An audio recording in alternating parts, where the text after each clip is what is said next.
It's time now for Eye on Education. Robotics is important to me because I know the world needs problem solvers. I like making new friends. It's actually a really good experience getting to drive and doing the programming and stuff.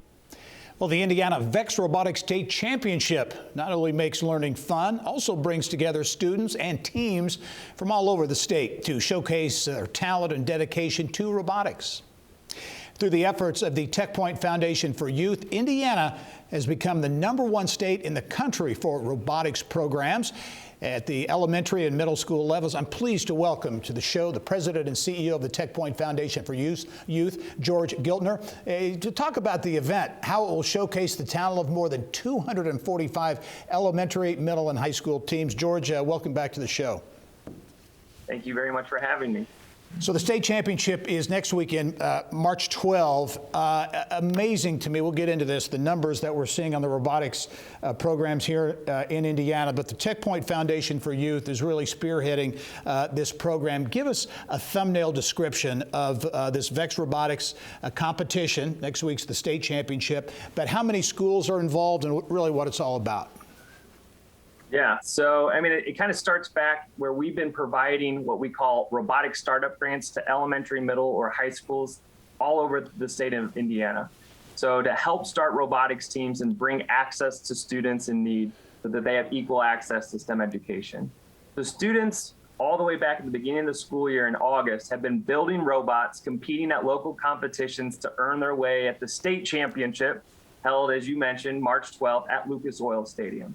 So this is kind of the big celebration, just like a state football championship, right? They go to the Lucas Oil Stadium to compete.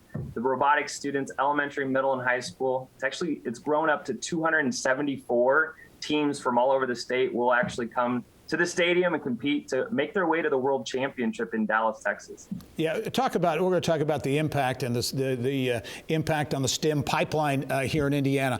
But talk about the growth. I know COVID affected the competition, the programming certainly, but talk about how many kids, young people are involved in the Vex Robotics competition. Yeah, the little graphic kind of over your right shoulder highlights where Indiana started back in 2015. And this was under the direction of Mayor Ballard, and when he was the mayor of the city of Indianapolis, trying to help start robotics teams in schools in Indianapolis. And you can see there's a huge growth in central Indiana, but not a lot outside. And so he went to TechPoint Foundation for Youth about 7 years ago to said, let's take what we have, the momentum we have in Indianapolis, and let's go statewide with it. So for the last 7 years, we've been handing out grants, helping train teachers to make learning how to be a robotics coach accessible, easy, and fun. And it has taken off beyond what we expected. As you said, propelling us as the leader in STEM education in the country, of having more elementary and middle school robotics teams than any other state.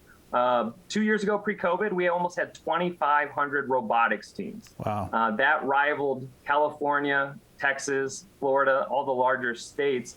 And even during COVID, we were showing strong numbers. So the first year of our pandemic, we had about 700 teams.